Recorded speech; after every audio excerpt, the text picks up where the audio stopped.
Saudara kita yang terbaring di rumah sakit hari ini, sayup-sayup suara azan dari masjid rumah sakit masuk ke telinganya.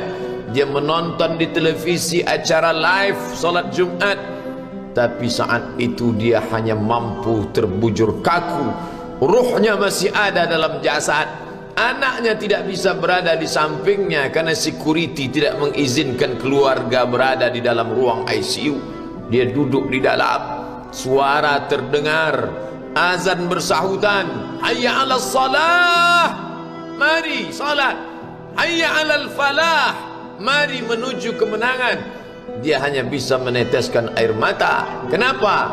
Kalau dulu dia waktu sehat sempat beribadah, penyesalannya tidak terlalu banyak.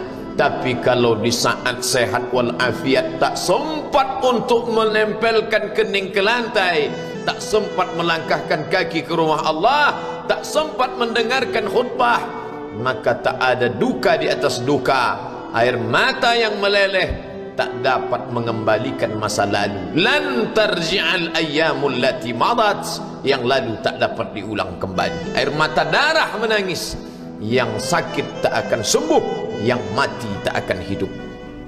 Penyesalan selalu datang di akhir perbuatan. Belum pernah orang menyesal sebelum perbuatan berlalu. Selalu penyesalan di akhir. Di saat itu penyesalan tak lagi bermakna. Apa kata mereka ketika melihat azab Allah? Rabbana, hai Tuhan kami, ya Rabb kami, absarna, mata kami sudah melihat azab, wa sami'na, telinga kami sudah mendengar suara tangisan, teriakan, pekikan di dalam neraka. Farji'na, kembalikan kami lagi ke dunia, na'mal salihah, kami ingin beramal saleh, inna muqinun, kami yakin seyakin-yakinnya. Tapi saat itu penyesalan tak lagi bermakna, karena dunia tak mungkin utuh semula, karena sudah menjadi sunnatullah yang lampau tak akan kembali. Idza sama'un fatarat, langit terbelah, wa idzal kawakibun tasarat, planet-planet bertabrakan, wa idzal biharu fujirat, lautan diledakkan, diletupkan, wa idzal quburu bu'asirat, semua yang dikubur dibangkitkan. Alimat nafsum ma qaddamat wa akharat, disitulah orang baru sadar apa yang dulu pernah aku lakukan. Wa qadimna ila ma amilu min amalin, semua amal mereka kami tunjukkan, kami datangkan. Ini amalmu, ini infakmu, ini wakafmu, ini sedekahmu, ini salawatmu, ini bacaan Qur'anmu, ini zikirmu. Tersenyum mata melihat amal. Faman ya'mal mithqala dzarratin khairan yarah. Tapi jangan lupa, apakah yang dosa-dosa itu dilupakan begitu saja? Yang buruk pun akan nampak juga. Faman ya'mal mithqala dzarratin syarran, sebesar ujung rambut, sebesar telapak kaki semut yang hitam, di atas batu yang hitam, di tengah malam yang kelam, di dalam samudra yang gelap, akan ditampakkan juga pada hari itu. Yauma tublas sarair, segala rahasia ditunjukkan, dan mata akan melihat dengan penglihatan yang nyata. Mulut tidak lagi bisa menjawab. Al-yauma nakhtimu ala afwahihim, hari itu mulut kami kunci, karena mulut itu yang dulu pandai mencari-cari alasan, bersilat lidah, maka hari itu lidah dikunci. Wa tukallimuna aydihim, tangan mereka kami buat bicara. Wa tashhadu arjuluhum, kaki bersaksi. Apa yang akan dibicarakan tangan, apa yang akan dipersaksikan kaki. Bima kanu yaksibun, semua yang pernah dilakukan di masa yang lalu. Berapa atasanmu sanggup memberi gaji sehingga begitu enteng kau tinggalkan solatmu? Apa yang dijanjikan istrimu sehingga begitu enteng kau berikan yang haram, hanya rayuan sesaat, padahal dia pun akan meninggalkanmu sebelum masa tua tiba? Apa yang dijanjikan anak-anakmu? Ayah, kami akan menjagamu di hari tuamu nanti, maka berikan kami yang kami inginkan, belikan kami rumah yang besar, belikan kami kendaraan yang mewah, nanti setelah hari tua kami akan menjagamu, kata mereka. Tapi setelah kita tua, dosa-dosa begitu banyak terkumpul, mereka pun meninggalkan kita di panti jompo yang penuh dengan kesunyian, hening, sepi, suara cucu tak terdengar menangis, karena mereka pun malu mengakui kita sebagai orang tua. Suapkanlah yang haram ke mulut mereka, berikanlah yang batil ke dalam perut mereka, itu hanya akan menjadi azab di dunia sebelum hari kiamat tiba. Ish ma syi'ta, hiduplah sesuka hatimu. Ish ma syi'ta, apa yang mau kau makan, makanlah. Apa yang akan kau bekerjakan, kerjakanlah.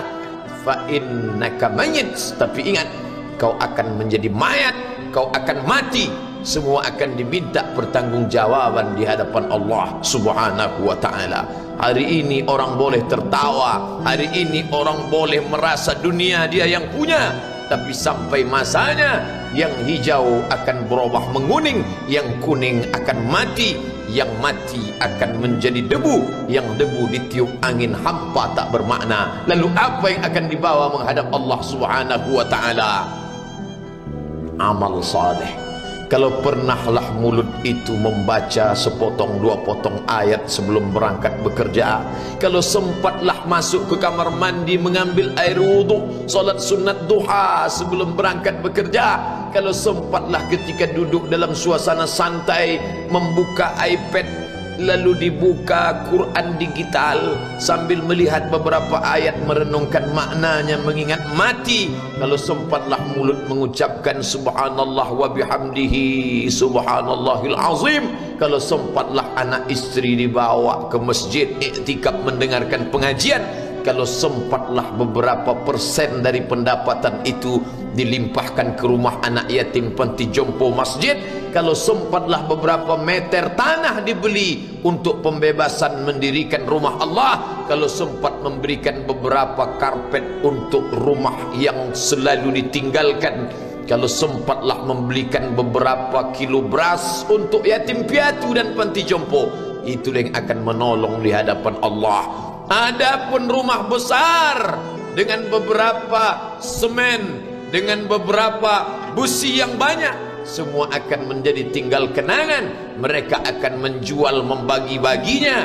Tanah yang dulu harganya semeter 100.000 sekarang sudah menjadi 5 juta. Mereka akan bagi-bagi itu semua kepada ahli waris. Lalu kita hanya membawa 3 helai kain tipis yang tidak berjahit, dan itu semua menjadi milik orang. Kalau dulu mereka kita didik dengan pendidikan yang baik, di tengah malam mereka bangun menetes air matanya, lalu dia berdoa, Rabbighfirli wa liwalidayya warhamhuma kama rabbayani shaghira, seperti tetesan embun di tengah gurun Sahara yang panas. Kalau sempatlah mereka berdoa, Allahumma fir lahu warhamhu wa'afihi wa'fu anhu, maka mengalirlah air yang sejuk ke tenggorokan yang kering. Kalau sempatlah mereka membeli makanan, diundangnya anak yatim, diusapnya kepala, ya Allah, terimalah sedekahku ini untuk almarhum ayahku, almarhumah bundaku. Aku tak dapat membalas budi baik mereka, ya Allah, mereka sudah mendahului aku. Maka akan mengalirlah itu sebagai perlipur lara di tengah alam barzakh sementara kiamat tiba. Tapi kalau mereka hanya dididik dengan keduniawian, dididik dengan kemewahan, disumbat mereka dengan materi, tak pernah diingatkan pada mati. Ketika kita mati, mereka pun juga akan mati perasaan ingatannya. Paling celaka lagi, mereka mengingat kita dengan mengantarkan bunga, mereka mengingat kita dengan pakaian hitam, mereka mengingat kita dengan suara musik, mereka mengingat kita dengan memajang foto kita besar-besar di dalam rumah. Dan itu hanya menjadi penghalang rahmat Allah turun, tidak berkesan sedikit pun. Mereka sedang menyangka kalau dinyanyikanlah lagu kesenangan kita, terobat rindu hatinya. Kalau dipajangnya foto kita, dilingkarkannya karangan bunga, puas rindunya. Padahal itu tidak membuat pengaruh apapun kepada kita di alam barzakh. Maka sayang, buatlah sayang yang mengingatkan sesudah mati. Kalau rindu, buatlah kerinduan yang membuat dia akan tetap mengalir sebagai satu amal sesudah kematian. Idza matal insan, kalau manusia mati, inqata'a, dulu rajin membaca Quran berhenti, dulu rajin salat tahajud berhenti, dulu rajin menghatamkan segala yang baik-baik berhenti. Tapi ada yang tetap mengalir. Di antara yang mengalir itu adalah sedekatun jariyah. Sempat membelikan beberapa bungkus nasi, nampak orang tua di panti jompo menyuap nasi itu, menggeletar tangan mereka karena usia lanjut, menetes air mata. Kita bukan sedang melihat orang tua, kita bukan sedang melihat orang lain. Saat itu kita sedang melihat potret diri kita 30 tahun yang akan datang. Di mana aku 30 tahun akan datang? Surga, kenikmatan yang luar biasa, tapi dia tidak akan dimasuki oleh orang yang biasa-biasa. Solat biasa, baca Quran biasa, zikir biasa, untuk mendapatkan yang luar biasa, maka itu bukan perimbangan ibadah yang fair. Hanya dengan solat wajib biasa, hanya dengan baca Quran biasa, hanya dengan zikir biasa, hanya dengan sedekah biasa, berharap akan masuk ke dalam surga yang luar biasa, maka sungguh bukan suatu perimbangan perniagaan yang seimbang antara makhluk dengan Khalik Allah Subhanahu wa ta'ala. Khutbah Jumat ini kembali mengingat kita, mengajak merenung bersama. Kita ini mau kemana? Di sini untuk apa? Yang kita bawa menghadap Allah itu apa? Apakah nama, jabatan, kebesaran, harta benda ikut menghadap Allah? Tidak. Dia akan tinggal menjadi puing-puing kenangan. Yang akan dibawa adalah amal saleh. Makanya kita selalu berdoa selesai wudu, Allahumma ja'alni minat tawabin waj'alni minal mutatahhirin, ditutup dengan waj'alni min ibadikas salihin, karena orang yang soleh lah yang selamat dari kerugian, yang lain rugi. Innal insan, semua manusia lafi khusrin, rugi. Yang kaya rugi, yang punya kuasa rugi, yang ganteng rugi, yang punya anak rugi, yang punya istri rugi. Tapi ada yang beruntung, illallazina amanu, kecuali yang beriman, wa amilus salihati, dan beramal saleh. Itulah orang yang beruntung, karena dia akan hidup dalam kehidupan yang kekal abadi, membawa iman dan amal salehnya.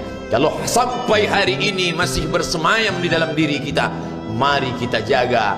Dan kita berharap kepada Allah husnuzan, Allah menutup usia kita ini dengan husnul khatimah.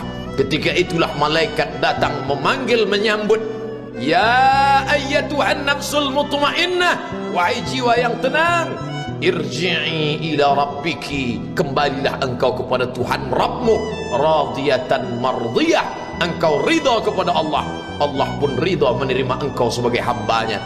Fadkhuli fi ibadi, masuklah engkau ke dalam golongan hambaku. Wadkhuli jannati, masuklah engkau ke dalam surgaku. Saat itu ruh keluar dari badan seperti tetesan air di hujung daun yang lembut menetes.